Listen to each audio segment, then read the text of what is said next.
El verdugo de Juana de Arco no podía dormir. Durante meses después del 30 de mayo de 1431, le confesó repetidamente al hermano Martin Ladvenu lo que se había visto obligado a hacer. Los gritos finales de la joven de 19 años no eran de dolor. Eran oraciones, audibles por encima de las rugientes llamas que consumían su cuerpo en el mercado de Rouen. Los testimonios de los testigos, conservados en los registros del juicio de rehabilitación, exponen la verdad, pero esto es lo que todos los libros de historia omiten. La quema de Juana no fue una ejecución medieval estándar. Fue una calculada sesión de tortura diseñada por administradores ingleses que llevaron meticulosos registros financieros de cada pago hecho para asegurar su sufrimiento. Construyeron una plataforma de ejecución de yeso específicamente para prolongar su agonía. Contrataron a notarios secretos para manipular el testimonio de su juicio. Ordenaron que sus restos fueran destruidos tan completamente que nada pudiera convertirse en reliquia. La pregunta no es si Juana de Arco fue asesinada, es por qué sus asesinos documentaron su crimen tan meticulosamente. ¿Qué intentaban demostrar? ¿Qué intentaban ocultar? ¿Y por qué la ciencia forense moderna confirma las afirmaciones más perturbadoras de los testigos medievales? Suscríbete ahora, porque la evidencia que estoy a punto de mostrarte revela una maquinaria sistemática del mal que todavía opera hoy en día. Lo que estás viendo en este laboratorio no es lo que crees que es. En 2007, cuando el patólogo forense Philippe Charlier examinó lo que se creía que eran los restos auténticos de Juana de Arco, hizo un descubrimiento que expuso no solo un fraude de siglos, sino algo mucho más siniestro sobre cómo se entierra la verdad histórica. Estos fragmentos de hueso carbonizados, esta tela ennegrecida, este fémur de gato que había sido venerado en los museos franceses durante más de un siglo, no pertenecían en absoluto a una santa francesa del siglo XV. La datación por carbono reveló que pertenecían a una momia egipcia de los siglos VI al III cuidadosamente convertidos en reliquias falsas en algún momento del siglo XIX. Pero lo verdaderamente escalofriante de este descubrimiento es esto. El hecho de que alguien se tomara tantas molestias para crear restos falsos demuestra hasta qué punto los ingleses tuvieron éxito en su plan original.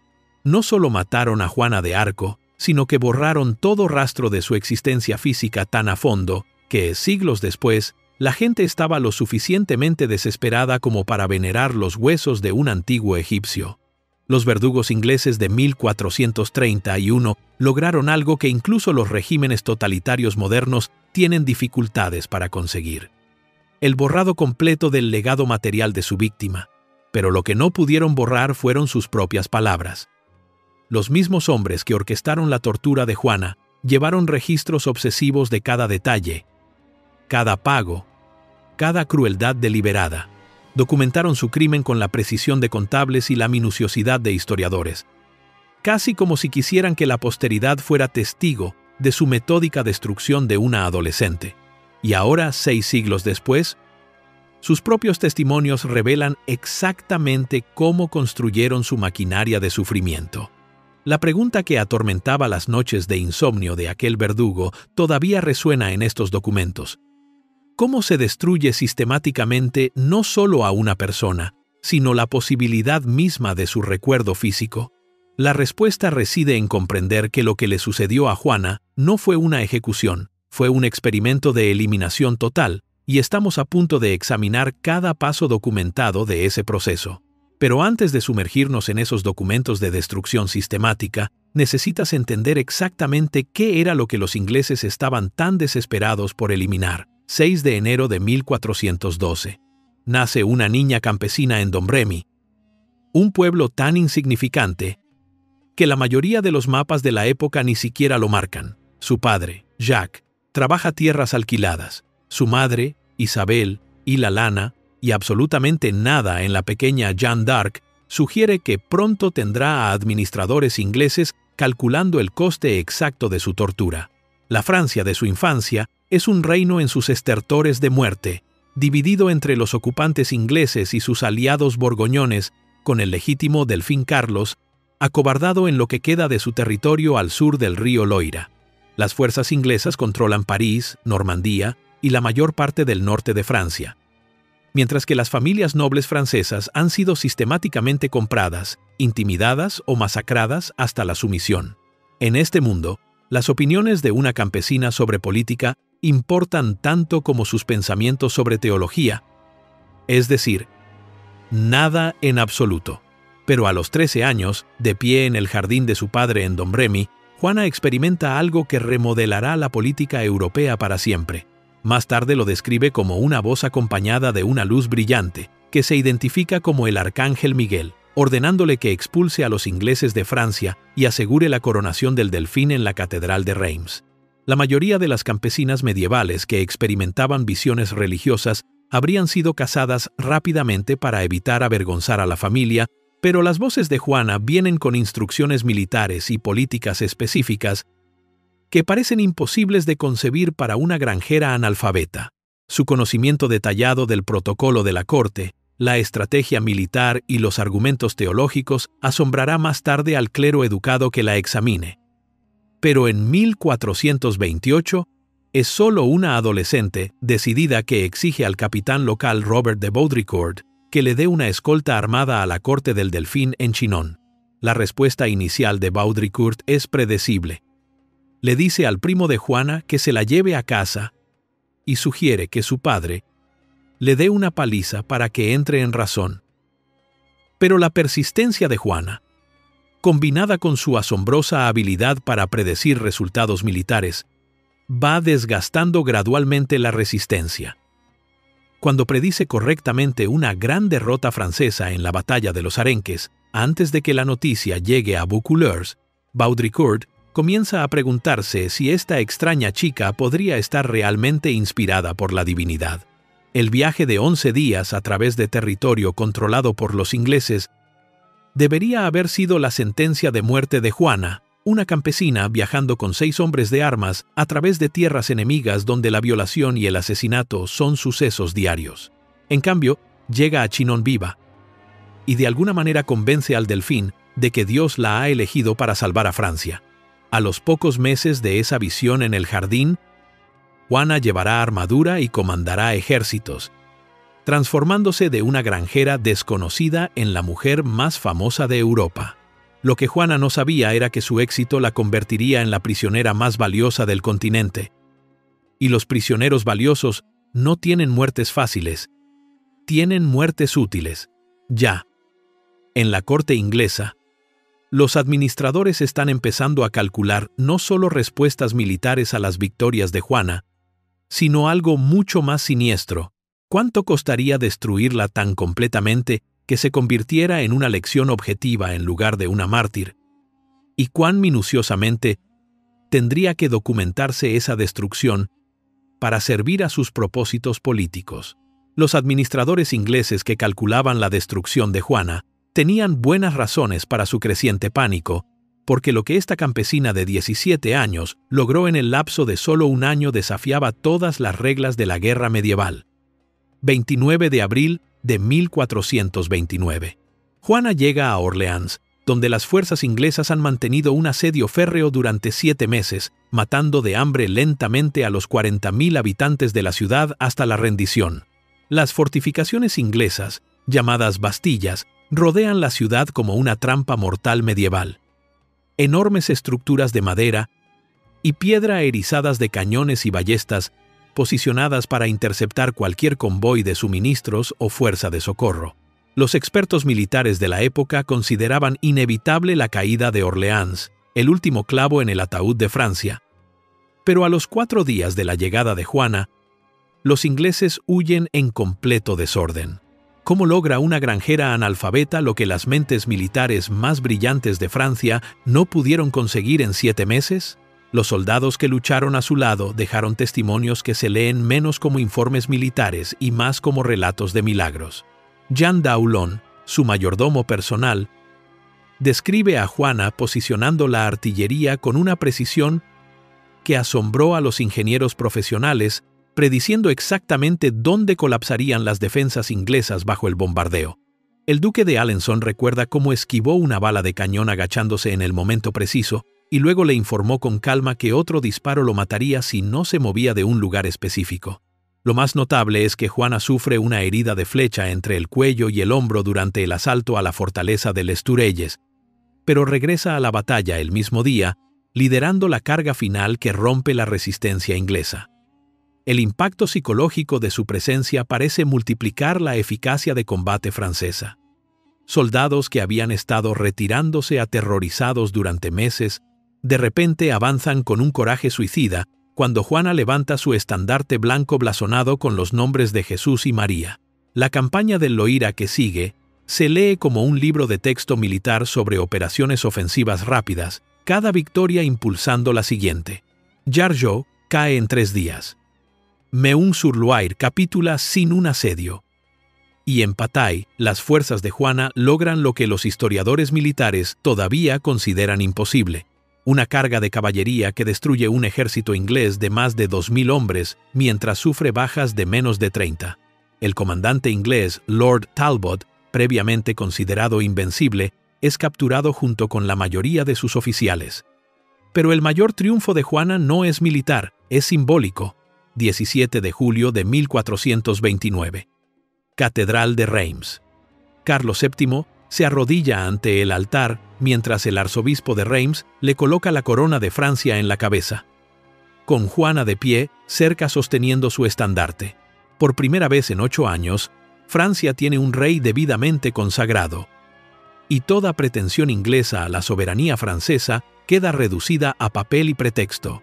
Juana logra en 15 meses lo que diplomáticos y generales profesionales no pudieron conseguir en décadas, transformando un reino remanente y desmoralizado en una nación revitalizada, capaz de expulsar finalmente a las fuerzas inglesas por completo. Las multitudes que la aclaman por las ciudades francesas no solo celebran victorias militares, están presenciando la resurrección de la identidad nacional francesa. Pero el éxito engendra enemigos, y los enemigos de Juana no solo planeaban su derrota en futuros campos de batalla, planeaban algo mucho peor. En el territorio controlado por los ingleses ya estaba comenzando un tipo diferente de campaña. Una que sería documentada con un detalle insoportable por los mismos hombres que la orquestaron, casi como si quisieran que la historia recordara exactamente lo que le hicieron a la campesina que los había humillado tan completamente. Esos administradores ingleses tuvieron su oportunidad de implementar sus planes cuidadosamente calculados el 23 de mayo de 1430, cuando Juana de Arco comete un error de cálculo fatal que le costará todo. Compiègne, una ciudad-fortaleza estratégica en el río Oise, se ha declarado a favor de Carlos VII a pesar de estar rodeada por fuerzas borgoñonas e inglesas. Juana llega para reforzar la guarnición. Pero lo que encuentra es una situación militar mucho más desesperada de lo que sus victorias anteriores la habían condicionado a esperar. El comandante borgoñón, Juan de Luxemburgo, ha posicionado sus fuerzas para cortar todas las rutas de suministro a la ciudad, mientras que refuerzos ingleses bajo el mando del conde de Warwick marchan hacia el norte para completar el cerco.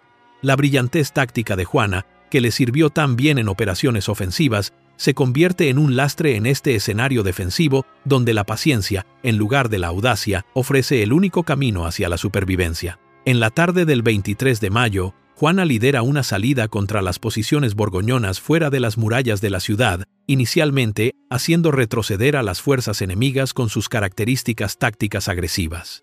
Pero esto no es Orleans, donde las fuerzas inglesas estaban dispersas en múltiples bastillas.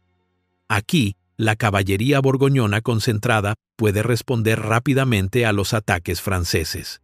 Cuando los refuerzos ingleses llegan antes de lo esperado, las fuerzas de Juana se encuentran atrapadas entre la espada y la pared, con la retirada a Compiègne como única opción. Aquí, Juana toma la decisión que sella su destino. En lugar de huir con sus hombres a la seguridad dentro de las murallas de la ciudad, se queda con la retaguardia, cubriendo personalmente la retirada para asegurar que cada soldado francés llegue a salvo. Es el tipo de coraje desinteresado que la hizo querida por los soldados rasos, pero la coloca en la posición exacta por la que sus enemigos han estado rezando. Aislada, superada en número y lejos de cualquier ayuda. El virote de la ballesta de un arquero borgoñón alcanza a su caballo. Y cuando el animal cae, Juana no puede volver a montar con su pesada armadura antes de que la caballería enemiga la rodee. Se rinde a un noble borgoñón llamado Lionel de Vendôme, quien comprende de inmediato que ha capturado a la prisionera más valiosa de Europa. Pero aquí es donde la historia da su primer giro genuinamente perturbador. Las negociaciones del rescate de Juana revelan que los ingleses no solo la querían capturada, la querían viva, sin daños y disponible para propósitos muy específicos. El precio que acuerdan pagar, 10.000 libras tornesas, equivale al valor de múltiples castillos y representa más dinero del que la mayoría de las familias nobles ven en una generación. Felipe el Bueno, duque de Borgoña, calcula que esta suma excede cualquier posible ventaja militar que Juana pudiera proporcionar si fuera rescatada, lo que hace que su venta a los ingleses sea una oportunidad financiera irresistible. Lo que hace esta traición aún más devastadora es el completo abandono de Carlos VII a la mujer que lo puso en el trono. No se organizan intentos de rescate, no se ofrece un contrarrescate, no se aplica presión diplomática. El rey que Juana coronó simplemente permite que su mayor partidaria sea vendida a sus enemigos como una pieza de propiedad. Pero lo que es inquietante sobre la respuesta inglesa a la captura de Juana es que no solo la querían muerta, sino que llevaron meticulosos registros financieros de cada pago realizado para su juicio, casi como si quisieran un rastro de papel. Los documentos del Tesoro inglés de este período se leen como informes presupuestarios de una empresa comercial, detallando los costos de los miembros del tribunal, los pagos a los testigos y los preparativos de las instalaciones con la precisión de contables, en lugar de la pasión de conquistadores en busca de venganza. Juana pasa 4 meses en cautiverio en el castillo de Beaurevoir, durante los cuales los administradores ingleses tienen tiempo para planificar exactamente cómo su muerte serviría a sus propósitos políticos. Y cuando esos planes finalmente se revelaron, fueron más calculados y crueles de lo que nadie podría haber imaginado. Una campaña sistemática para destruir no solo la vida de Juana, sino todo su legado, documentada con una minuciosidad burocrática que sugiere que entendían que estaban creando una plantilla sobre cómo eliminar a los santos inconvenientes. 3 de enero de 1431, Juana llega a Rouen, transferida de la custodia borgoñona a la fortaleza de Bouvroy, donde guardias ingleses esperan para escoltarla a una celda que ha sido especialmente preparada para su encarcelamiento. No tiene idea de que está entrando en el juicio más amañado de la historia medieval, uno que ha estado en preparación desde el momento en que se negoció su rescate. Lo que Juana ve es una sombría habitación de torre de piedra con un lecho de paja y una pequeña ventana. Lo que no puede ver es el extenso rastro de papeleo que los administradores ingleses han estado generando durante meses, documentando cada aspecto de su próximo asesinato judicial con la minuciosidad de una transacción comercial. Los registros del Tesoro inglés revelan pagos al obispo Pierre Cauchon por un total de 765 libras tornesas, no solo por presidir el juicio de Juana, sino por los servicios prestados durante los 153 días anteriores mientras ella todavía estaba en manos borgoñonas. Esto no era un juicio que se organizaba después de su captura. Era una ejecución legal que se planeaba mientras ella todavía ganaba batallas para Francia. Pagos diarios de 20 sustorneses van a cada asesor. Clérigos escogidos a dedo que han recibido oro inglés por su cooperación previa en el apoyo a la reclamación de Enrique VI al trono francés.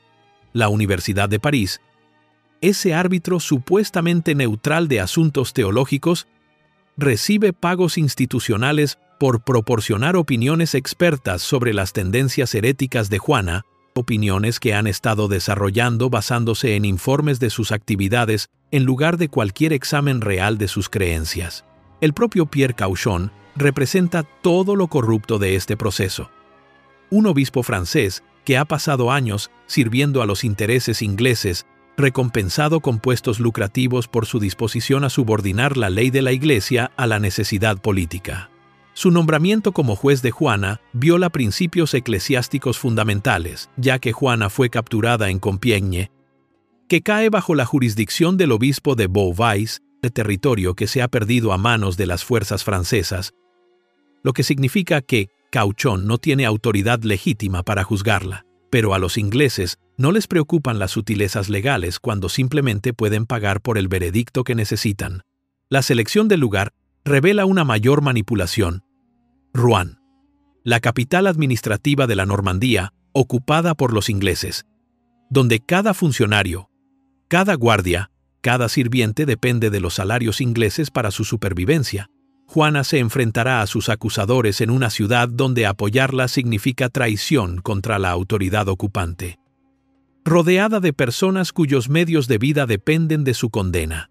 Aún más perturbadores son los documentos de contingencia recientemente descubiertos que muestran que los ingleses tenían planes de respaldo listos si Juana no podía ser condenada por herejía.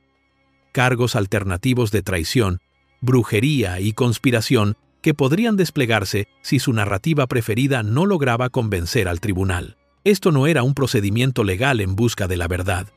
Era una ejecución predeterminada con múltiples guiones preparados para justificar el resultado inevitable.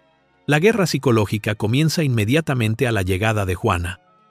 En lugar de ser puesta bajo la supervisión de autoridades religiosas femeninas, como exige la ley eclesiástica para las mujeres acusadas, es custodiada por soldados ingleses que han sido elegidos deliberadamente por su hostilidad hacia su causa. La amenaza constante de tortura pende sobre su celda, no solo como un procedimiento judicial, sino como una presión psicológica diseñada para quebrar su resistencia incluso antes de que comience el interrogatorio formal. Se le niega el acceso a un consejo amigo. Se la aísla de sus partidarios y se la somete a un régimen de aislamiento que sería considerado tortura según los estándares modernos. Sus guardias informan de sus conversaciones a los funcionarios ingleses, quienes analizan sus declaraciones en busca de debilidades que puedan explotar durante el interrogatorio.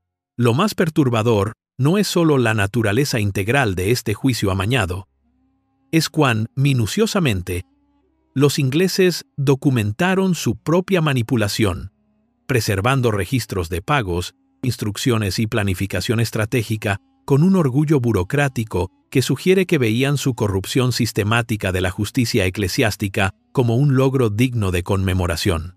Estos hombres no solo planeaban matar a Juana, estaban creando una plantilla legal para destruir a los santos inconvenientes, y querían que las generaciones futuras estudiaran su metodología. 21 de febrero de 1431. Juana entra en la sala del juicio a las 8 de la mañana, conducida por el ejecutor Jean Massieu ante 42 clérigos reunidos, cuyos rostros no revelan nada de la guerra psicológica que están a punto de desatar. Lo que sucedió a continuación fue registrado palabra por 3 notarios independientes, y sus registros revelan una tortura psicológica disfrazada de procedimiento judicial con una sofisticación que no estaría fuera de lugar en un manual de inteligencia moderno. El notario principal, Guillaume Manchon, se sienta prominentemente en su escritorio, su pluma moviéndose rápidamente sobre el pergamino mientras captura cada pregunta y respuesta en detalladas actas en francés que se recopilarán cada noche en un registro permanente. Pero lo que Juana no ve son los escribas adicionales ocultos detrás de las cortinas por toda la sala. Notarios secretos cuyo trabajo no es registrar sus palabras reales, sino documentar sus respuestas en la interpretación más perjudicial posible. Estos observadores ocultos trabajan directamente para los funcionarios ingleses, creando transcripciones paralelas que enfatizan cada vacilación, cada incertidumbre teológica, cada momento en que los orígenes campesinos de Juana se traslucen en sus intentos de navegar por complejas cuestiones doctrinales. Cuando Manchón más tarde se niega a las demandas inglesas de alterar sus actas oficiales para que coincidan con estas interpretaciones maliciosas, recibe amenazas de muerte que lo obligan a solicitar custodia protectora del conde de Warwick. Las tácticas de interrogatorio en sí mismas representan una clase magistral de manipulación psicológica disfrazada de investigación teológica. Juana se enfrenta a preguntas diseñadas no para determinar su culpabilidad o inocencia, sino para crear escenarios imposibles donde cualquier respuesta que dé pueda ser retorcida como herejía. Las sesiones se extienden durante horas sin descanso, negándole comida, agua o reposo, mientras se mantiene la pretensión de que este es un procedimiento eclesiástico estándar. Cuando solicita permiso para asistir a misa, se le dice que los herejes no pueden recibir los sacramentos, pero al mismo tiempo se la condena por no participar en los rituales de la Iglesia, un dilema sin salida deliberado diseñado para inducir la desesperación. Las amenazas de quema inmediata no se entregan como advertencias formales, sino como observaciones casuales, con funcionarios ingleses mencionando que la pira de ejecución se está preparando fuera de su ventana, que el verdugo está listo, que solo una confesión completa puede evitar que sea quemada viva en cuestión de horas. El aislamiento de Juana de cualquier consejo espiritual amigo significa que se enfrenta a estas trampas teológicas sin la guía de partidarios que podrían ayudarla a navegar por las complejidades doctrinales que se usan como arma contra ella. La más famosa de estas trampas psicológicas llega cuando el canónigo Jean Beaupère le pregunta si sabe si está en la gracia de Dios, una pregunta que la doctrina de la Iglesia sostiene que ningún mortal puede responder con certeza. Una respuesta de sí sería condenada como herejía presuntuosa, mientras que un no sería interpretado como una admisión de pecado, pero la respuesta de Juana revela una inteligencia que asombra incluso a sus acusadores. Si no lo estoy, que Dios me ponga en ella. Y si lo estoy, que Dios me conserve así. Su respuesta a las acusaciones sobre el uso de ropa de hombre demuestra una sofisticación teológica similar, explicando que viste como un soldado porque vive entre soldados y se enfrenta a constantes amenazas de agresión sexual por parte de sus guardias masculinos. Cuando se la presiona sobre sus voces, Juana se niega a caracterizarlas como demoníacas, manteniendo que San Miguel, Santa Margarita y Santa Catalina guían sus acciones al servicio de Dios y de Francia. Pero las respuestas de Juana, conservadas en sus propios registros, muestran una inteligencia notable que frustra a sus interrogadores en cada momento. Cada trampa que le tienden, ella la sortea con una combinación de astucia campesina e inspiración divina, que la hace imposible de quebrar a través de la presión teológica convencional. Cada truco teológico que intentan, ella lo desvía con respuestas que son doctrinalmente sólidas y políticamente desafiantes. Los funcionarios ingleses que observan estas sesiones se dan cuenta de que están presenciando algo sin precedentes. Una granjera analfabeta de 19 años desmantelando sistemáticamente los argumentos de teólogos formados en la universidad mientras mantiene su inocencia y sumisión. Por eso, lo que vino después fue tan calculado. Se dieron cuenta de que no podían quebrarla mentalmente a través de la manipulación doctrinal, así que decidieron quebrarla físicamente a través de un engaño tan cruel que la destruiría psicológicamente incluso mientras proporcionaba una justificación legal para su ejecución. 24 de mayo de 1431. Cementerio de San Ouen. Juana de Arco está a punto de tomar la decisión más trágica de su vida, y los ingleses han orquestado cada detalle de este momento para asegurarse de que no tenga más opción que tomarla. El cadalso público erigido en el cementerio no es solo una plataforma para su sermón final, es un escenario teatral diseñado para maximizar la presión psicológica mientras proporciona la apariencia de una misericordiosa redención de última oportunidad. Las multitudes abarrotan los terrenos del cementerio, atraídas por los rumores de que la famosa doncella de Orleans confesará sus pecados o arderá viva ante sus ojos, mientras los soldados ingleses forman perímetros armados para asegurar que ningún intento de rescate pueda alcanzarla. La amenaza de ejecución inmediata no es sutil. El verdugo Geoffroy Theurage está de pie junto a una pira preparada, antorcha en mano, esperando la señal para encender el fuego funerario de Juana si se niega a firmar el documento que Pierre Cauchon agita ante su cara. Esta supuesta oferta de misericordia, esta última oportunidad de salvar su vida mediante la confesión y el arrepentimiento, representa la culminación de meses de guerra psicológica diseñada para quebrar su voluntad en el momento de máxima humillación pública. La breve declaración que Juana firma bajo esta coacción extrema, un simple reconocimiento de que pudo haber sido engañada por sus voces y que se someterá a la autoridad de la Iglesia, desaparece inmediatamente en las túnicas de Cauchon, reemplazada por un documento completamente diferente que a ninguno de los testigos se le permite examinar. Esta versión más larga y mucho más perjudicial que más tarde se incluirá en los registros oficiales, contiene renuncias detalladas de su misión o condenas de sus acciones militares y admisiones de comportamiento herético que Juana nunca aceptó. Múltiples testigos testificarán más tarde sobre este engaño documental durante el juicio de rehabilitación, describiendo cómo el pergamino que Juana realmente firmó no se parecía en nada a la confesión exhaustiva que Cauchón lee en voz alta para justificar la conmutación de su sentencia de muerte a cadena perpetua. Su sentencia de reclusión perpetua parece ofrecer esperanza. Juana vivirá, aunque en una prisión eclesiástica bajo supervisión femenina, como exige la ley eclesiástica, vistiendo ropa de mujer y renunciando a sus voces para siempre. Pero esta aparente misericordia es en realidad la parte más cruel de la trampa, porque los ingleses no tienen intención de permitir que Juana cumpla una cadena perpetua que podría resultar eventualmente en su liberación o escape. Cuando Juana regresa a su celda en el castillo de Beaubreuil, descubre que sus captores han dejado deliberadamente ropa de hombre en sus aposentos.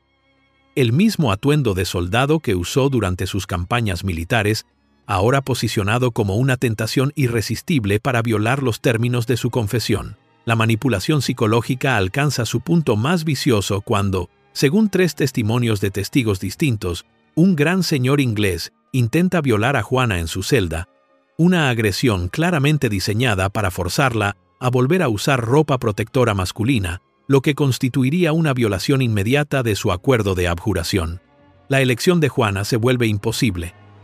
Someterse a una agresión sexual, mientras viste el vulnerable vestido exigido por su confesión, o protegerse reanudando la ropa de hombre y enfrentarse a una ejecución inmediata como hereje relapsa. Cuando elige la seguridad física sobre el cumplimiento legal, los funcionarios ingleses declaran su confesión nula y sin efecto. Su reincidencia en el comportamiento herético completa. Jean Massieu, que estuvo presente durante todos estos procedimientos, testificó más tarde que Juana le dijo directamente: «Preferiría que me cortaran la cabeza 7 veces antes que ser quemada». Pero para entonces, su destino estaba sellado por su trampa legal cuidadosamente construida. 28 de mayo de 1431. Juana se retracta de su confesión, declarando abiertamente que sus voces eran genuinas y su misión divinamente inspirada, dando a sus captores la justificación legal que han estado buscando durante meses. Los ingleses tienen lo que necesitan: una hereje confesa y relapsa cuya ejecución será legalmente inatacable bajo la ley eclesiástica, ya que solo aquellos que regresan a errores previamente abjurados pueden ser sentenciados a muerte por tribunales de la Iglesia. Lo que sucedió a continuación fue tan meticulosamente planeado, tan precisamente diseñado para el máximo sufrimiento e impacto público, que sugiere que habían estado diseñando no solo su muerte, sino cada horrible detalle de su ejecución durante meses, antes de que ella firmara esa primera y breve confesión en el cementerio de Saint-Ouen. 30 de mayo de 1431. La plataforma de ejecución no solo está construida para la muerte, está diseñada para el máximo sufrimiento, y cada detalle de su construcción revela la crueldad calculada de hombres que han transformado la ejecución judicial en una tortura sistemática. La estructura se eleva sobre el mercado viejo de Rouen, deliberadamente elevada a una altura que impide que el verdugo alcance a Juana una vez que está atada a la estaca, eliminando cualquier posibilidad de la tradicional muerte por piedad que los verdugos profesionales proporcionaban rutinariamente para ahorrar a los condenados la agonía de morir quemados vivos. Esto no es un accidente arquitectónico, sino un diseño deliberado, especificado por funcionarios ingleses que entienden exactamente lo que están previniendo: la rápida estrangulación que permitiría a Juana morir inconsciente antes de que las llamas consuman su cuerpo. El material de construcción de la plataforma representa otra elección calculada: yeso en lugar de madera, porque el yeso arde más lento y a mayor temperatura, creando temperaturas sostenidas que aseguran una incineración completa mientras prolongan el sufrimiento de la víctima. El posicionamiento estratégico maximiza la visibilidad de la multitud desde todos los ángulos, transformando la muerte de Juana en un espectáculo público diseñado para demostrar el poder inglés, mientras se asegura que cada testigo pueda observar sus momentos finales con un detalle insoportable. Entre 700 y 800 soldados forman un perímetro armado alrededor de la plataforma, sus espadas y bastones, creando una barrera impenetrable que impide cualquier intento de rescate mientras intimida a los espectadores para que cumplan en silencio con los procedimientos que están a punto de presenciar. El verdugo Geoffroy Terrage se enfrenta a un dilema profesional sin precedentes mientras prepara a Juana para la muerte, sabiendo que las especificaciones inglesas le hacen imposible proporcionar la estrangulación rápida habitual que los verdugos medievales consideran tanto misericordiosa como práctica. Su testimonio posterior revela una profunda angustia por verse obligado a seguir instrucciones inglesas que violan todas las normas profesionales que ha aprendido, compelido a participar en una tortura disfrazada de ejecución, mientras mantiene la pretensión de que esto representa un procedimiento judicial estándar. La preparación documentada revela una atención obsesiva a los detalles diseñados para asegurar el máximo sufrimiento de Juana. Aceite y azufre aplicados para intensificar la temperatura de la llama, carbón posicionado para mantener una combustión sostenida, múltiples puntos de ignición planeados para evitar que cualquier área de la pira se apague prematuramente. Las medidas de control de multitudes y los ángulos de visión se han calculado para proporcionar un espectáculo óptimo mientras se previene cualquier interferencia compasiva, creando un teatro de crueldad, donde la agonía de Juana se convierte en entretenimiento público al servicio de los objetivos políticos ingleses. Incluso la eliminación sistemática de las posibilidades de rescate demuestra una precisión militar aplicada al asesinato judicial. Cada ruta de acceso vigilada, cada posible escondite para simpatizantes despejado, cada contingencia planeada para asegurar que el aislamiento de Juana en sus momentos finales sea absoluto e irreversible. La tortura psicológica continúa incluso cuando los preparativos físicos concluyen, permitiéndose a Juana su confesión matutina. A pesar de la naturaleza inusual de permitir a los herejes el acceso a los sacramentos, un cruel recordatorio del consuelo espiritual que está a punto de perder para siempre. El sermón final y la lectura formal de su sentencia llevan la presión psicológica a su punto de ruptura, obligando a Juana a soportar una extensa condena teológica antes de enfrentarse a la destrucción física. Cuando un soldado inglés compasivo construye una tosca cruz de madera con palos y la presiona en las manos de Juana, el gesto proporciona un consuelo espiritual momentáneo que solo amplifica el horror de lo que sigue, mientras que los frailes dominicos, el hermano Martin Ladvenu y el hermano Isambard de la Pierre, ofrecen una última consolación espiritual que sirve para resaltar su completo abandono por parte de las autoridades terrenales. Pero lo verdaderamente escalofriante de los testimonios de los testigos de esa mañana es esto. Las últimas palabras de Juana no fueron gritos de dolor o súplicas de piedad, fueron oraciones, repetidas invocaciones del nombre de Jesucristo, que permanecieron audibles por encima del rugido de las llamas que consumían su cuerpo. Guillaume Manchon, registrando cada detalle con precisión profesional, testificó más tarde que su compostura espiritual frente a un dolor físico inimaginable lo dejó sin dormir durante semanas, incapaz de reconciliar la brutalidad calculada que había presenciado con cualquier concepto de justicia divina. Lo que sucedió a continuación desafió todo lo que la gente medieval entendía sobre la muerte por fuego, cuestionando las mismas suposiciones que subyacían en su ejecución cuidadosamente planeada y creando las primeras señales de que su destrucción sistemática del cuerpo de Juana podría no lograr la eliminación completa de su influencia habían estado calculando durante meses. 9 de la mañana, 30 de mayo de 1431. La antorcha toca la pira. Y lo que sucede a continuación atormentará a los testigos por el resto de sus vidas, grabando imágenes en sus memorias que décadas después todavía provocan pesadillas y vigilias de insomnio entre los cientos de espectadores apiñados en el mercado de Rouen. La posición final de Juana revela la cruel precisión de la planificación inglesa, atada erguida a la estaca de yeso con cadenas de hierro, que impiden cualquier posibilidad de que el colapso o la inconsciencia proporcionen un escape misericordioso de las llamas que ahora ascienden hacia sus pies. Las ataduras mantienen su cuerpo perfectamente visible para las multitudes de abajo, asegurando que cada testigo pueda observar sus expresiones faciales mientras el fuego comienza a consumir sus piernas y la parte inferior de su torso.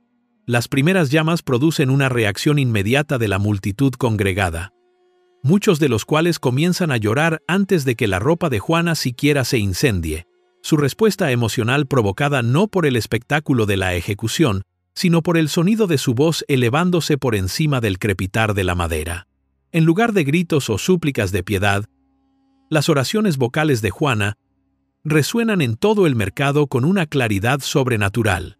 Repetidas invocaciones a Jesucristo, San Miguel, Santa Margarita y Santa Catalina que mantienen una coherencia perfecta, incluso cuando el fuego se extiende por su cuerpo. Su compostura espiritual frente a un dolor físico inimaginable crea un trauma psicológico entre los observadores que persistirá durante décadas, transformando lo que se pretendía como una demostración del poder inglés en una muestra de la fe trascendente de Juana.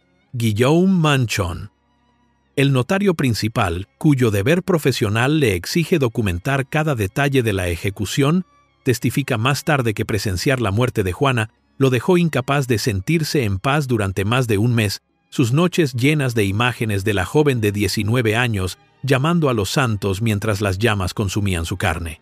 Lo que sucede a continuación desafía todas las expectativas que los ingleses tienen sobre cómo debería proceder la muerte por fuego, creando el fenómeno imposible, que más tarde requerirá un extenso control de daños y una explicación forense. A pesar del aceite, el azufre y el carbón aplicados para intensificar las llamas, a pesar de la plataforma de yeso diseñada para mantener altas temperaturas sostenidas, a pesar de los múltiples intentos de asegurar una incineración completa, el corazón y los intestinos de Juana resisten el fuego con una persistencia que asombra a todos los presentes. El testimonio posterior del verdugo describe su creciente pánico a medida que los órganos que deberían haberse reducido a cenizas en minutos permanecen visiblemente intactos a pesar del calor lo suficientemente intenso como para consumir huesos, su preservación pareciendo a los testigos medievales una evidencia incontrovertible de intervención divina. La ciencia forense moderna proporciona una explicación racional para este fenómeno que habría sido incomprensible para los observadores del siglo XV, el alto contenido de agua en el músculo cardíaco y el tejido intestinal hace que estos órganos sean excepcionalmente resistentes al fuego. Una ocurrencia común en las investigaciones forenses que el Dr. Philippe Charlier encuentra regularmente en su examen de restos históricos. Lo que los testigos medievales interpretaron como una preservación milagrosa fue, en realidad, el resultado predecible de la anatomía aplicada, aunque esta comprensión científica no disminuye el impacto psicológico de ver los órganos de una hereje condenada resistir las mismas llamas destinadas a probar el rechazo de Dios a su misión. El trauma psicológico de los testigos se extiende más allá de Guillaume Manchon para incluir al cardenal Beaufort y otros funcionarios de alto rango cuyo colapso emocional durante la ejecución socava la narrativa inglesa de justicia recta que se imparte contra una hereje peligrosa. La confesión inmediata de angustia del verdugo a los frailes dominicos revela un horror profesional por verse obligado a participar en una tortura que viola todos los estándares de una ejecución misericordiosa, su angustia espiritual creando otra grieta en la fachada inglesa de decoro judicial.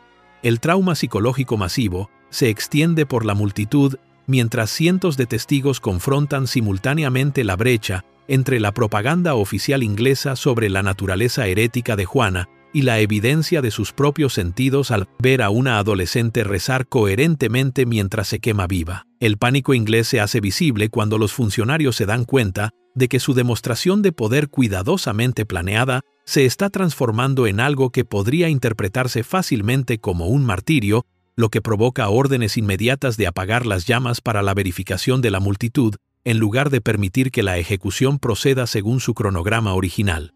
Esta necesidad desesperada de demostrar que la muerte realmente ha ocurrido, combinada con el creciente temor de que las afirmaciones de martirio y las historias de milagros se extiendan entre la multitud traumatizada, obliga a los comandantes ingleses a abandonar su plan de ejecución sistemática en favor de medidas de control de daños. pero los ingleses no han terminado con su destrucción sistemática del cuerpo y la memoria de Juana. Lo que ordenaron a continuación reveló las verdaderas profundidades de su crueldad calculada, escalando de la ejecución a una deshumanización deliberada que conmocionaría incluso a las sensibilidades medievales acostumbradas a la violencia pública. Lo que estoy a punto de describir fue documentado por múltiples testigos independientes cuyos testimonios sobrevivieron en los registros del juicio de rehabilitación, y sus relatos revelan que los ingleses no se contentaron con la ejecución de Juana. Querían una deshumanización completa que destruyera no solo su vida, sino todo rastro de su dignidad y autoridad espiritual. El protocolo de humillación comienza cuando los funcionarios ingleses ordenan apagar deliberadamente las llamas en el momento en que el cuerpo de Juana se vuelve flácido, su última invocación a Jesucristo desvaneciéndose en el silencio mientras la muerte finalmente la reclama. En lugar de permitir que el fuego consuma sus restos de forma natural, los soldados apagan la pira con agua y retiran las maderas ardientes para crear un teatro grotesco donde el cadáver de Juana se convierte en la pieza central de una inspección pública forzada, diseñada para satisfacer la curiosidad más degradante de las multitudes medievales. El burgués de París, un cronista contemporáneo cuyo relato proporciona la descripción más explícita de lo que sigue, registra que el fuego fue rastrillado hacia atrás para que todos la vieran completamente desnuda con todo lo que puede y caracteriza a una mujer para eliminar cualquier incertidumbre que pudieran haber tenido sobre el sexo biológico de Juana. Esta exposición sistemática sirve a múltiples propósitos de propaganda. Confirmar que la famosa guerrera que vestía ropa de hombre era de hecho mujer, disipar los rumores de que un impostor masculino había sido sustituido para la ejecución y reducir la autoridad espiritual trascendente de Juana a la cruda realidad anatómica de su cuerpo adolescente exhibido para el consumo masivo. La visualización pública forzada transforma la ejecución judicial en un espectáculo pornográfico, con cientos de espectadores obligados a examinar detalles íntimos del cadáver de Juana, mientras los funcionarios ingleses proporcionan comentarios diseñados para enfatizar su mortalidad y humanidad en lugar de cualquier protección divina o que pudiera haber reclamado. La triple quema que sigue representa una destrucción sistemática sin precedentes que viola todos los precedentes medievales para el manejo de herejes ejecutados, cuyos cuerpos eran típicamente consumidos una vez y enterrados en suelo no consagrado. La primera quema sirve como método de ejecución. La segunda quema tiene como objetivo consumir el corazón y los intestinos que resistieron la incineración inicial, y la tercera quema reduce incluso la materia orgánica más resistente a cenizas bajo órdenes directas del cardenal de Winchester, quien supervisa personalmente este proceso para asegurar la eliminación completa de cualquier rastro físico que pudiera convertirse en una reliquia.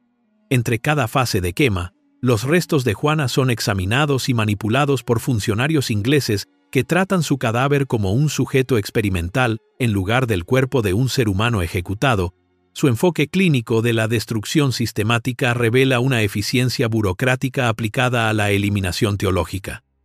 El colapso psicológico del verdugo comienza inmediatamente después de la muerte de Juana, cuando se acerca al hermano Martin Ladvenu y al hermano Isambard de Lapierre en un estado descrito como afligido y movido por un maravilloso arrepentimiento y una terrible contrición, su compostura profesional completamente destrozada por aquello en lo que se ha visto obligado a participar.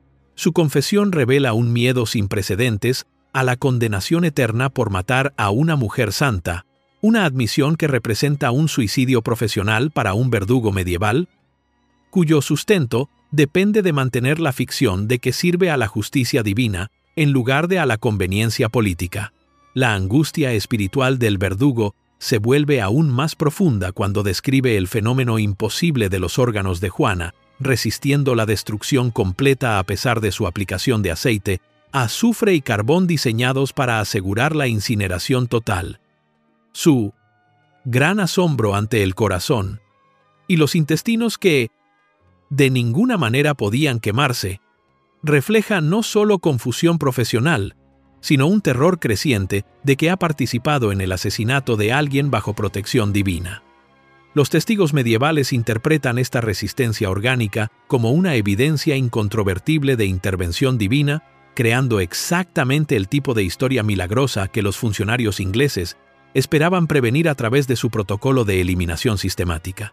La fase final de destrucción implica la recolección de todas las cenizas y fragmentos de hueso restantes bajo guardia armada inglesa, el cribado sistemático de los escombros para asegurar que no sobreviva nada reconocible y el transporte de los restos de Juana al río Sena, donde se dispersan en el agua corriente que llevará cualquier rastro de su existencia física más allá del alcance de los posibles cazadores de reliquias. Esta disposición completa representa una minuciosidad sin precedentes en las secuelas de una ejecución medieval, revelando la comprensión inglesa de que incluso fragmentos del cuerpo de Juana podrían convertirse en focos de movimientos de resistencia o devoción religiosa que podrían socavar su control político de la Francia ocupada. La eliminación sistemática de cualquier rastro físico demuestra una precisión administrativa aplicada a la destrucción teológica, una eficiencia burocrática al servicio de una eliminación sobrenatural, que va mucho más allá de los requisitos normales de una ejecución judicial. Pero los ingleses no han terminado con su campaña para controlar el legado histórico de Juana. Tienen una fase más de su plan que implica documentación y propaganda diseñadas para asegurar que la historia recordara su versión de los hechos en lugar de los testimonios de los testigos que vieron a una adolescente rezar coherentemente mientras se quemaba viva. Su enfoque sistemático del control narrativo revela la misma minuciosidad obsesiva que aplicaron a la destrucción de su cuerpo, 12 de junio de 1431. 13 días después de la ejecución de Juana, el gobierno inglés emite un documento que revela su pánico más claramente que cualquier testimonio de testigo podría hacerlo.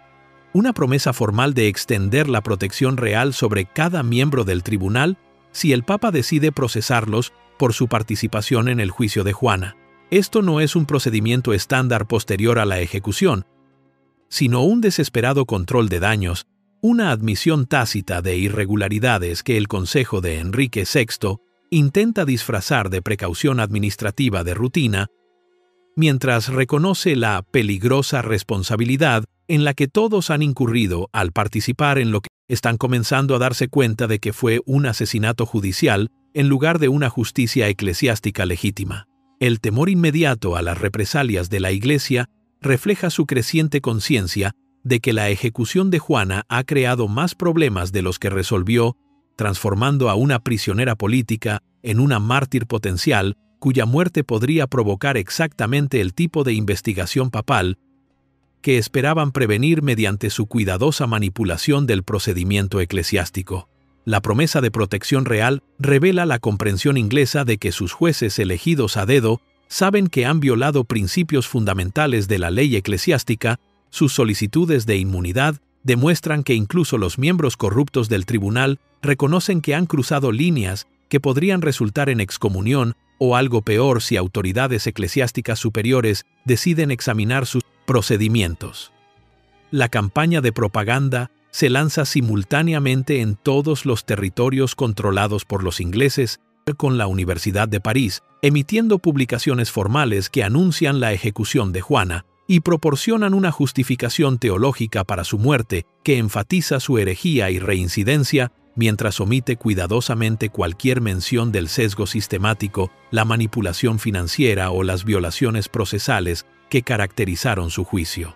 Los documentos de justificación oficial distribuidos por toda Europa presentan la quema de Juana como una necesidad religiosa en lugar de una conveniencia política, enmarcando su muerte como la consecuencia inevitable de un comportamiento herético persistente en lugar del resultado predeterminado de un proceso judicial amañado diseñado para eliminar a un enemigo incómodo.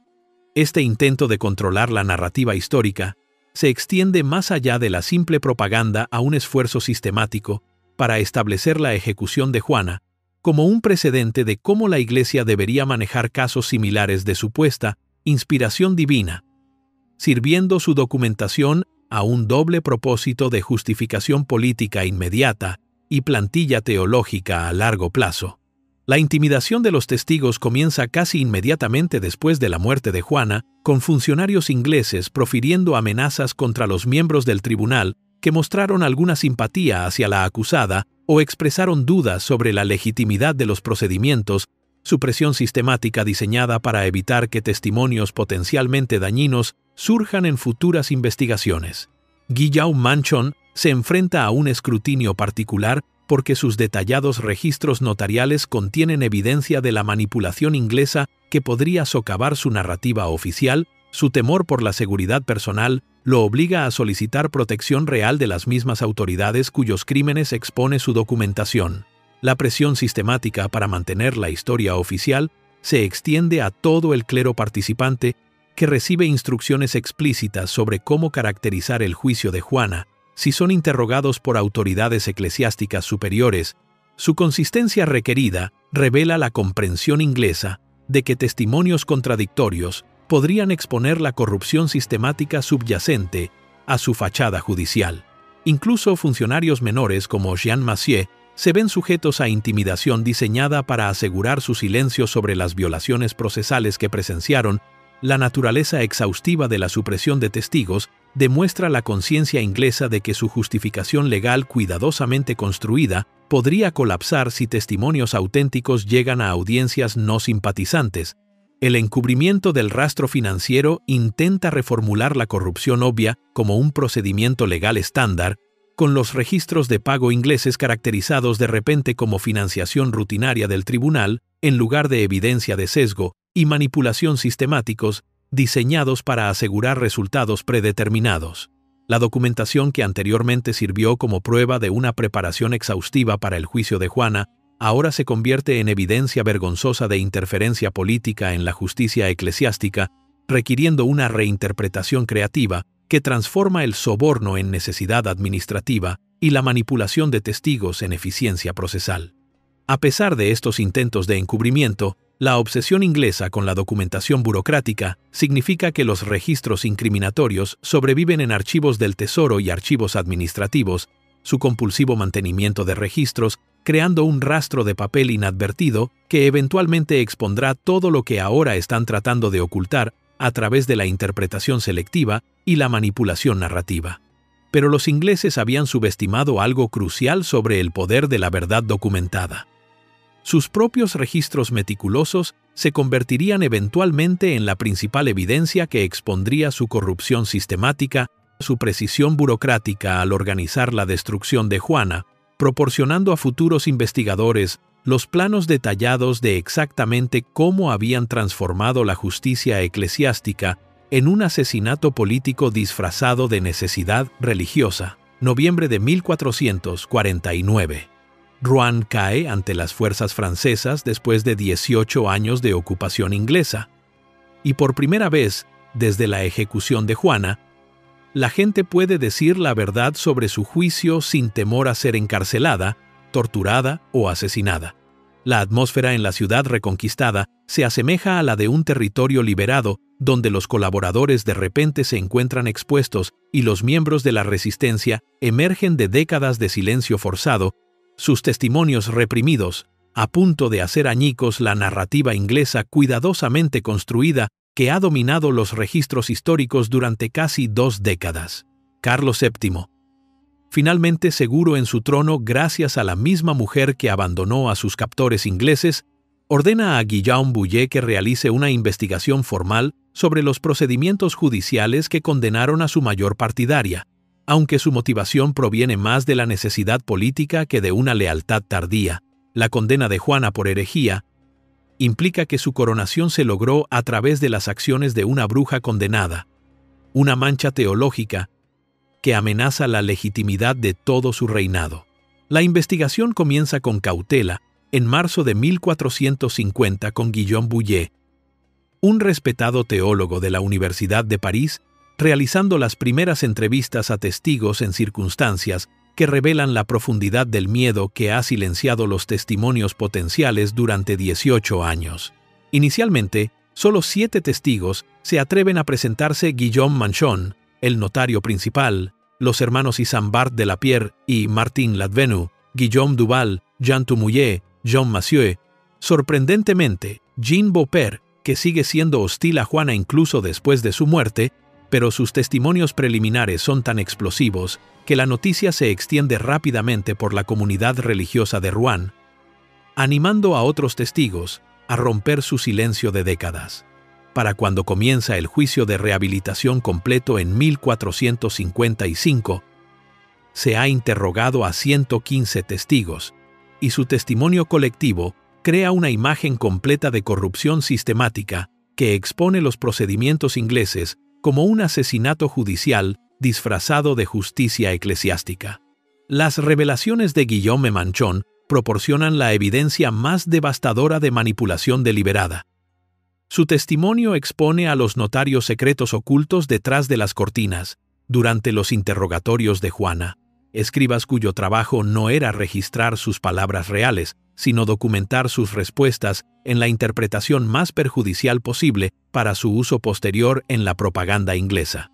Su evidencia de manipulación sistemática de testimonios incluye descripciones detalladas de cómo los funcionarios ingleses lo presionaron para que alterara sus actas oficiales para que coincidieran con estas interpretaciones maliciosas, amenazas que lo obligaron a solicitar custodia protectora, cuando se negó a comprometer su integridad profesional, falsificando el registro permanente.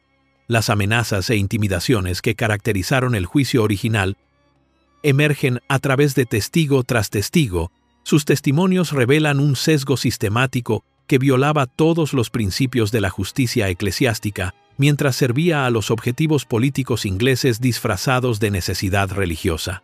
El patrón de control inglés se vuelve innegable a medida que los testigos describen pagos financieros a los miembros del tribunal, resultados predeterminados comunicados antes de que comenzaran los testimonios, e instrucciones explícitas sobre qué interpretaciones teológicas eran aceptables independientemente de las respuestas reales de Juana a las preguntas doctrinales. La confesión del verdugo, preservada en múltiples relatos de testigos, revela el continuo trauma psicológico del verdugo profesional 18 años después de la muerte de Juana, su admisión de participación forzada en una tortura sistemática en lugar de un procedimiento de ejecución estándar, proporciona una evidencia crucial de que los funcionarios ingleses diseñaron deliberadamente la muerte de Juana para un sufrimiento máximo en lugar de un despacho misericordioso.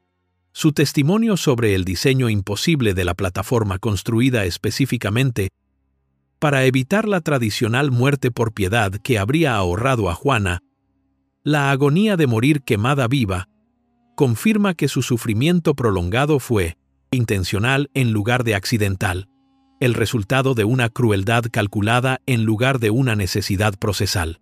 Su confirmación de la prolongación deliberada del sufrimiento, combinada con descripciones detalladas del protocolo de triple quema, diseñado para eliminar todos los rastros físicos de la existencia de Juana, establece que los ingleses ejecutaron no solo a una prisionera política, sino un plan integral para destruir cada aspecto de su identidad y legado. Los sorprendentes descubrimientos que surgen al comparar los testimonios de los testigos con la documentación sobreviviente revelan que las actas originales del juicio en francés fueron destruidas deliberadamente para evitar un examen futuro de la manipulación sistemática que contenían, mientras que las traducciones oficiales al latín que sobrevivieron contenían testimonios extensamente manipulados, diseñados para justificar conclusiones predeterminadas, en lugar de reflejar las respuestas reales de Juana. Múltiples violaciones de la ley eclesiástica se vuelven innegables a medida que los testigos describen atajos procesales, irregularidades jurisdiccionales y la negación sistemática de derechos que deberían haber sido garantizados incluso a los herejes acusados. Su testimonio colectivo demuestra que el juicio de Juana violó prácticamente todas las salvaguardias desarrolladas por la Iglesia medieval para prevenir el abuso judicial. El patrón que emerge de esta montaña de testimonios revela algo sin precedentes en la jurisprudencia medieval. La documentación sistemática de sus propios crímenes por parte de los perpetradores, un mantenimiento de registros casi compulsivo de la manipulación y la corrupción que sugiere que los funcionarios ingleses estaban orgullosos de su destrucción sistemática de la justicia eclesiástica en lugar de avergonzados de sus prantos, violaciones. Pero el descubrimiento más impactante aún estaba por llegar. Oculto en los testimonios de rehabilitación que revelaban una evidencia tan perturbadora que cambiaría la forma en que entendemos no solo la ejecución de Juana, sino toda la maquinaria del asesinato político medieval. La evidencia de que los ingleses habían creado una plantilla para eliminar a los santos inconvenientes que influiría en los asesinatos institucionales durante siglos. 1867. Un frasco polvoriento yace olvidado en el ático de una farmacia de París. Su contenido representa lo que parece ser uno de los descubrimientos más preciosos de la historia.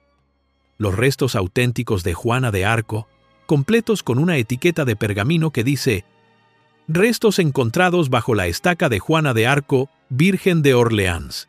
Durante 140 años, estas reliquias fueron veneradas como artefactos genuinos, exhibidas en museos franceses, bendecidas por funcionarios de la Iglesia y reverenciadas por peregrinos que viajaban miles de kilómetros para vislumbrar lo que creían que eran fragmentos de la santa que salvó a Francia. Hasta 2007, cuando la ciencia forense reveló algo increíble que destrozó no solo este mito histórico en particular, sino toda nuestra comprensión de cuán completamente los ingleses habían tenido éxito en su eliminación sistemática de la existencia física de Juana. El equipo forense, del Dr. Philippe Charlier, se acercó a las reliquias con técnicas científicas de vanguardia que habrían sido incomprensibles para los investigadores medievales. Su análisis combinó la datación por carbono 14, la espectrometría de masas, la microscopía electrónica y el análisis de polen, con una adición inusual que resultó crucial: el examen olfativo por parte de expertos profesionales de la industria del perfume, cuyas narices entrenadas podían detectar firmas moleculares invisibles para las pruebas convencionales.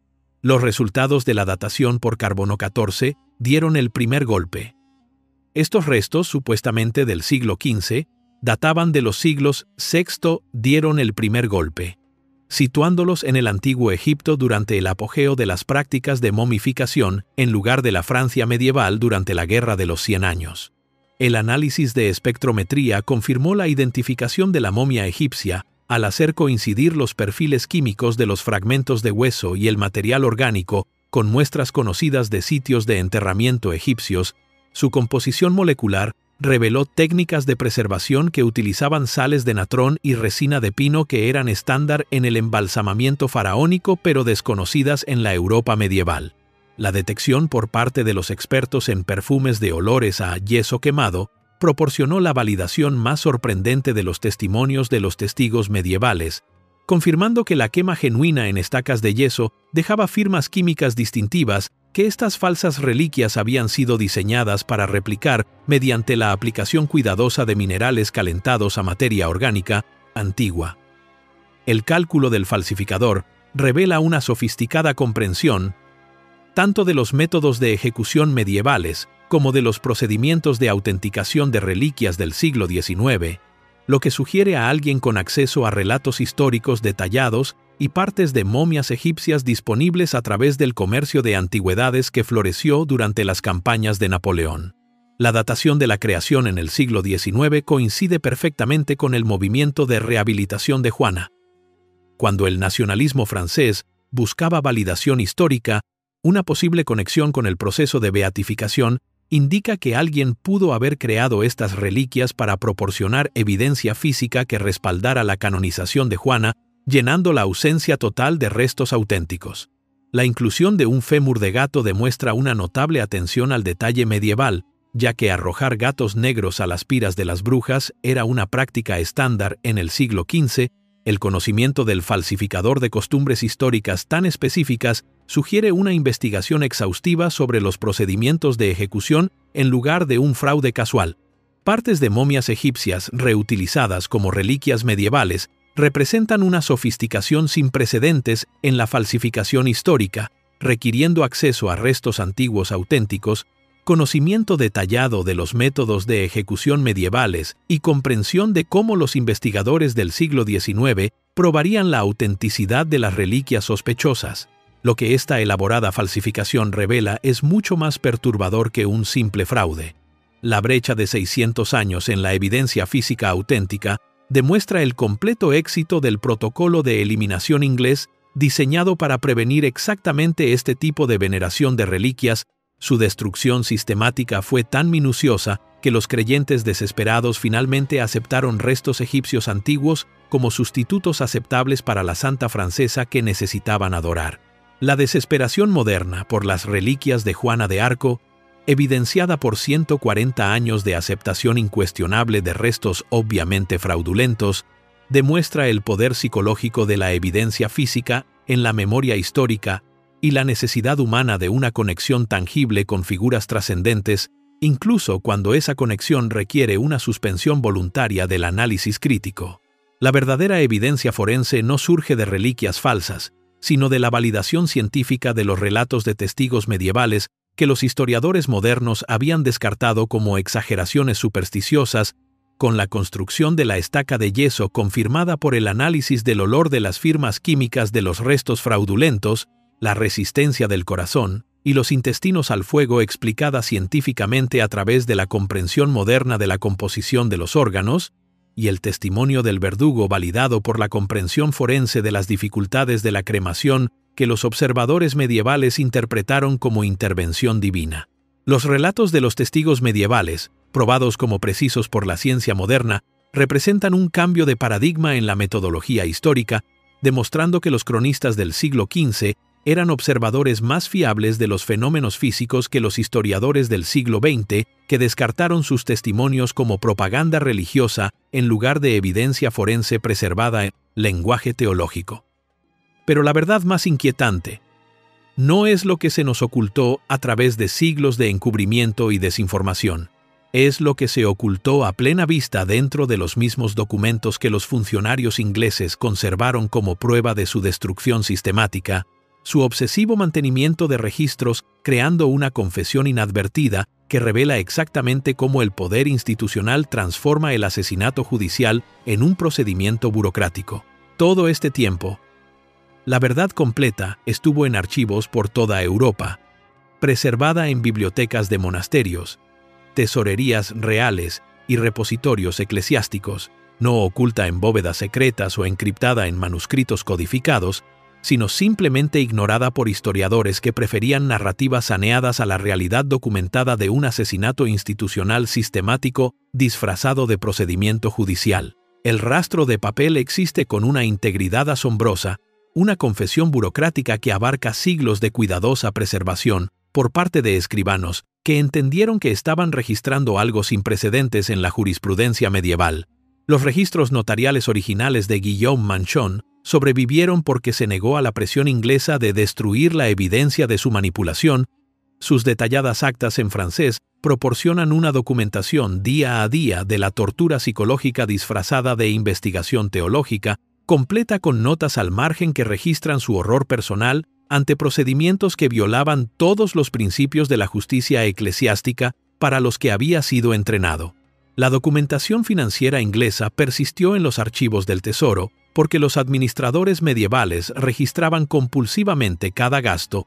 Sus libros de contabilidad preservaron inadvertidamente una evidencia completa de corrupción sistemática a través de pagos detallados a miembros del tribunal, manipulación de testigos y preparación de la ejecución que revela la naturaleza calculada de la destrucción de Juana. El testimonio de los testigos del juicio de rehabilitación sobrevivió en los archivos de la Iglesia porque los escribas dominicos entendieron que estaban documentando evidencia de un mal institucional que las generaciones futuras necesitaban comprender. Su preservación del testimonio creó un registro completo de abuso sistemático que expone la maquinaria del asesinato político medieval con una claridad sin precedentes. La publicación completa de Jules Quicherat en la década de 1840 hizo toda esta evidencia accesible a los historiadores modernos. Sin embargo, su compilación de 5 volúmenes de registros de juicios y testimonios de rehabilitación fue ignorada en gran medida por académicos que preferían narrativas heroicas a la realidad documentada de la tortura burocrática. Su lectura selectiva creó versiones saneadas de la historia de Juana que omitían la evidencia más perturbadora de crueldad calculada. Lo que estos registros revelan desafía toda su posición sobre la justicia medieval y el comportamiento institucional, documentando la planificación sistemática de la tortura de Juana, con una precisión que rivaliza con las operaciones de inteligencia modernas, una inversión financiera en su destrucción calculada con una exactitud contable que transforma el asesinato judicial en una empresa comercial, y una documentación completa de la corrupción que sugiere que los funcionarios ingleses estaban orgullosos de su violación sistemática de la ley eclesiástica, en lugar de avergonzados de su abuso sin precedentes de la autoridad judicial. La resistencia moral del verdugo profesional, documentada en múltiples testimonios de testigos, representa algo virtualmente desconocido en los registros medievales. El colapso espiritual de un asesino profesional causado por la participación forzada en una tortura sistemática, en lugar de una ejecución estándar, su trauma psicológico, creando evidencia de que incluso la sociedad medieval reconoció la ejecución de Juana como una crueldad sin precedentes que violaba los estándares profesionales para un despacho misericordioso. El patrón del mal que emerge de esta documentación revela una eficiencia burocrática aplicada a la organización de la crueldad con precisión administrativa, una documentación oficial de la brutalidad no oficial que transforma la tortura sistemática en una rutina procesal, y una deshumanización sistemática lograda a través de un proceso burocrático que reduce a una santa adolescente a un problema administrativo, que requiere una solución sistemática a través de un protocolo de eliminación documentado. La precisión administrativa en el registro de la tortura demuestra un compromiso institucional para preservar la evidencia de abuso sistemático, una documentación casi compulsiva, que sugiere que los funcionarios ingleses veían su corrupción de la justicia eclesiástica como un logro administrativo digno de preservación permanente, en lugar de una actividad criminal que requería ocultación de futuras investigaciones. Los testigos que recordaron preservaron testimonios cruciales, a pesar de décadas de intimidación, con los detallados relatos del hermano Martin Ladvenu, proporcionando una perspectiva espiritual sobre los momentos finales de Juana, que valida su fe trascendente mientras expone la crueldad calculada de sus verdugos, el colapso emocional de Guillaume Manchon, documentado en su propio testimonio creando una evidencia sin precedentes de resistencia moral medieval al mal institucional, el coraje de Jean Massieu al decir la verdad durante los procedimientos de rehabilitación, preservando una evidencia crucial de violaciones procesales que de otro modo podrían haberse perdido en la amnesia histórica, y la preservación sistemática de la evidencia por parte de los frailes dominicos, asegurando que el testimonio de la compostura espiritual de Juana y el colapso moral de sus verdugos sobreviviría para un examen futuro. La importancia de esta documentación se extiende más allá de la curiosidad histórica a una prueba documentada de un mal institucional calculado que establece un claro precedente de cómo la autoridad legítima puede ser utilizada como arma para eliminar a individuos inconvenientes a través de un abuso sistemático disfrazado de procedimiento legal, evidencia de que los testigos nunca olvidaron a pesar de la intimidación sistemática diseñada para silenciar sus testimonios. La respuesta traumática sin precedentes del verdugo profesional, creando una evidencia única de la resistencia moral medieval a la crueldad sistemática, y un rastro de papel completo de abuso sistemático que demuestra cómo la precisión burocrática puede aplicarse para organizar la tortura mientras se mantiene una fachada de decoro judicial. Estos documentos no solo nos dicen cómo murió Juana a través de una tortura sistemática disfrazada de justicia eclesiástica, revelan algo mucho más inquietante sobre la naturaleza humana y la maquinaria del poder, exponiendo la precisión burocrática requerida para el mal institucional y la documentación sistemática que transforma un asesinato individual en una plantilla administrativa para eliminar a los santos inconvenientes a través de la destrucción calculada tanto de la existencia física como de la memoria histórica. La ejecución de Juana de Arco no fue solo el asesinato de una joven de 19 años por enemigos políticos que buscaban eliminar un obstáculo inconveniente para sus ambiciones territoriales, fue una clase magistral sobre cómo el poder institucional destruye lo que no puede controlar, una demostración sistemática de precisión burocrática aplicada a la eliminación humana que creó una plantilla para la atrocidad organizada que resuena a través de cada siglo posterior de opresión documentada. La naturaleza sistemática de este mal revela una eficiencia burocrática en la organización del sufrimiento que rivaliza con los estados administrativos modernos en su atención integral al detalle, una inversión financiera en la destrucción psicológica calculada con precisión contable que transforma el asesinato judicial en una empresa presupuestada, una documentación profesional de la crueldad sistemática, realizada por torturadores aficionados guiados por la autoridad institucional, y una precisión administrativa en la eliminación de evidencia, que demuestra una comprensión sofisticada de cómo los rastros físicos se convierten en símbolos espirituales que requieren una erradicación completa. Lo que hace único el caso de Juana en la historia medieval no es la motivación política detrás de su eliminación, sino la documentación sistemática del proceso de eliminación en sí, creando una visión sin precedentes de cómo la autoridad legítima utiliza como arma el procedimiento judicial para lograr resultados predeterminados mientras mantiene fachadas de decoro legal que satisfacen a los observadores contemporáneos y a los cronistas históricos. El perfil psicológico que emerge de la documentación inglesa revela su necesidad compulsiva de documentar sus propios crímenes con una minuciosidad burocrática que sugiere orgullo en lugar de vergüenza por su corrupción sistemática de justicia eclesiástica, su obsesión por el mantenimiento de registros creando una confesión inadvertida que preserva evidencia de manipulación que aparentemente querían que futuros administradores estudiaran y potencialmente emularan. La deshumanización sistemática lograda a través de la rutina procesal demuestra cómo el proceso burocrático puede transformar un asesinato individual en una plantilla administrativa, reduciendo la eliminación de Juana de una venganza personal a un protocolo institucional que podría aplicarse a futuros santos inconvenientes que requieran la destrucción sistemática tanto de la existencia física como de la memoria histórica. La resistencia moral sin precedentes del verdugo profesional, documentada en múltiples testimonios independientes, representa algo virtualmente desconocido en los registros medievales, el colapso espiritual de un asesino entrenado causado por la participación forzada en una tortura sistemática que violaba cada estándar profesional que había aprendido para proporcionar una muerte misericordiosa a los prisioneros y condenados.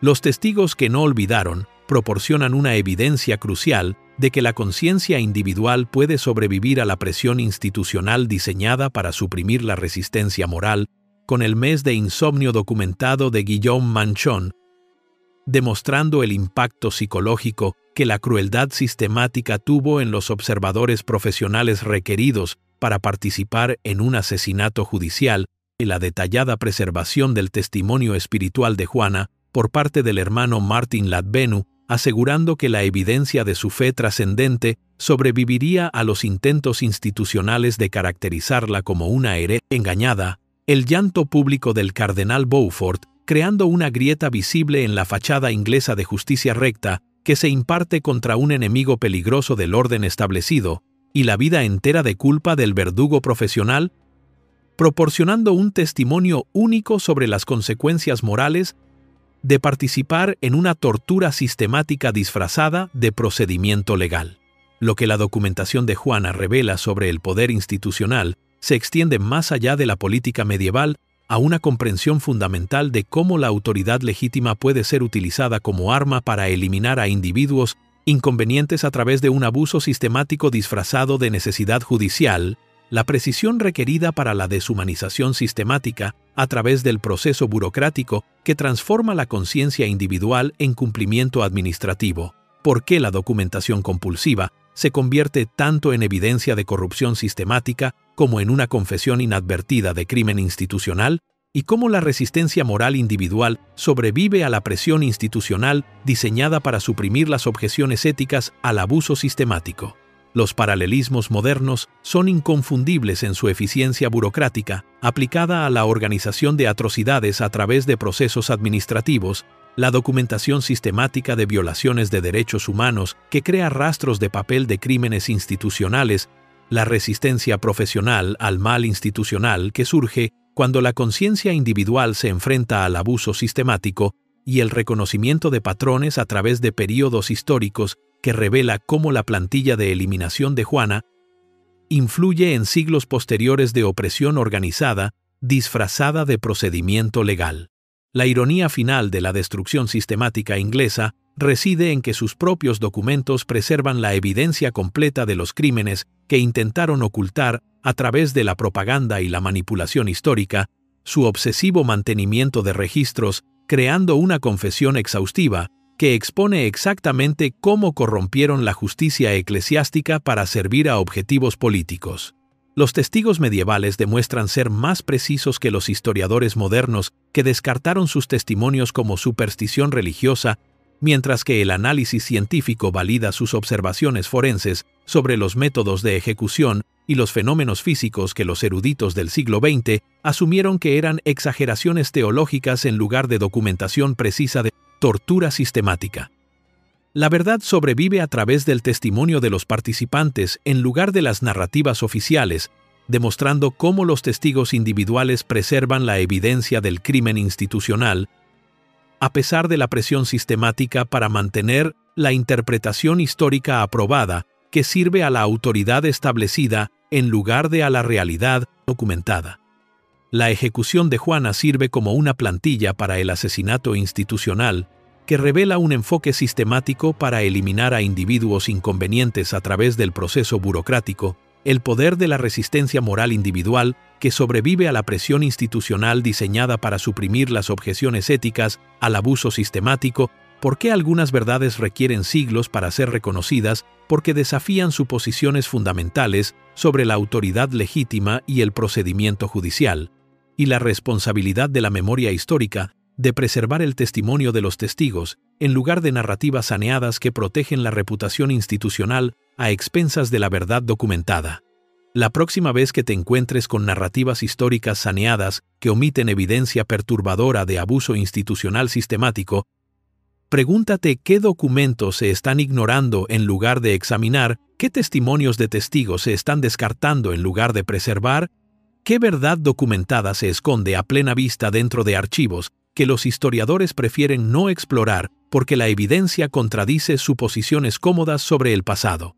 Suscríbete para más verdades ocultas que desafían las narrativas oficiales. Comparte esta investigación con otros que necesitan entender cómo el poder institucional destruye sistemáticamente lo que no puede controlar, porque algunas historias son demasiado importantes para permanecer enterradas en archivos, mientras versiones saneadas dominan la comprensión popular de cómo opera el mal sistemático a través de la autoridad legítima disfrazada, procedimiento judicial.